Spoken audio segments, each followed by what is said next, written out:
High, তোমরা সবাই কেমন আছো? অনেক দিন হয়ে গেল আমি কোনো ভিডিও করিনি, কারণ আমার এক্সাম ছিল। আর এক্সামটা আমি চাইছিলাম একটু ভালোভাবে দিতে। যদিও এক্সামটা ভালোভাবে দিতে পারিনি, এক্সামটা খারাপই হয়েছে। তো যাই হোক, এই গাছটার কথা নিশ্চয়ই তোমাদের মনে আছে, স্থলপদ্ম।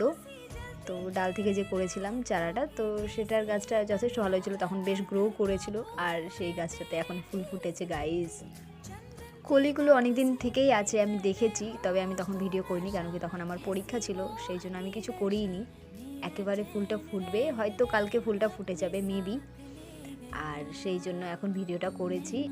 আর এই যে কলিগুলো বেশ সুন্দর দেখতে, জানি না কেমন হবে, তবে আমি ফুলটা দেখেছি, আমাদের পাশের বাড়ি একজনের বাড়ি আছে, ফুলটা অনেক সুন্দর ফুটেছে, এবার নিশ্চয়ই এটাও সুন্দরই হবে। তো কালকে ফুলটা ফুটলে অবশ্যই তোমাদের সাথে পরের ভিডিওটা শেয়ার করব। আজকের মতো টাটা। ভিডিওটা ভালো লাগলে লাইক করে দিও।